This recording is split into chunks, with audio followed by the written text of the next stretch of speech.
Saya percaya mulai malam ini saudara akan jadi orang-orang yang suka baca Alkitab.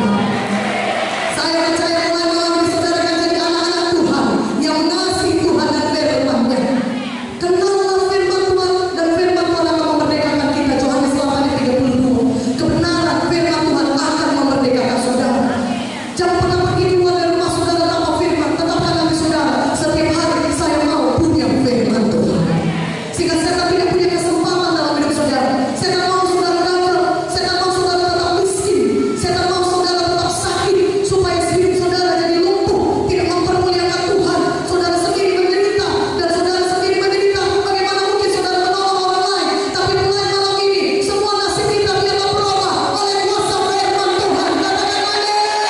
Kita percaya kepada firman, hidup kita berubah oleh kuasa firman. Katakan amin.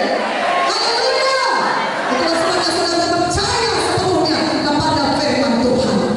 Angkat tangan kita, katakan saya percaya Tuhan kepada firman-Mu.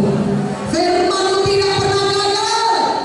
Langit dan bumi bisa berubah, tapi firman-Mu tidak bisa berubah. Firman memiliki kuasa yang tidak terbatas. Saya percaya kepada firman-Mu. Terima kasih Tuhan Yesus. Dalam nama Yesus saya berdoa. Katakan amin. Amin. Ada seorang pegawai di istana. Anaknya sakit keras dan hampir mati. Firman Tuhan mengatakan, oh, pegawai istana ini tentunya sudah berusaha mengobati anaknya, tetapi tidak ada seorang dokter pun yang bisa menyembuhkan anaknya. Dan anaknya itu hampir mati. Dan ketika dia dengar Yesus ada di Kana di Galilea, dia tinggal di Kapernaum. Dan ketika dengar Yesus di Kana, dia jalan dari Kapernaum. Kapernaum dengan Kana jaraknya kira-kira 40 kilometer, saudara. Cukup jauh dengan berjalan kaki atau menaiki keledai. Dia cukup jauh berjalan sampai dia kepada Yesus di Kana. Apa katanya? Tuhan Yesus, tolonglah, anakku sakit dan hampir mati. Tolong datang ke rumahku. Pergilah Tuhan Yesus ke rumahku supaya anakku bisa sembuh. Tuhan Yesus berkata kepadanya, kalau kau tidak melihat tanda dan mujizat, engkau tidak percaya. Tuhan, tolonglah datang supaya anakku sembuh. Apa kata Yesus kepadanya? Yesus berkata, pergilah, anakmu sembuh. Tuhan Yesus berfirman, pulanglah, pergi, anakmu sembuh.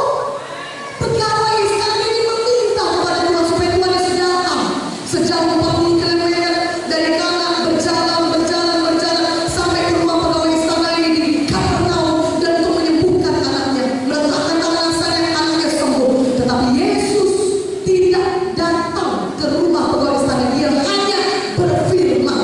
Apa kata Yesus? Dia berfirman, dia hanya berfirman, pergilah, anakmu sembuh. Saudara yang kasih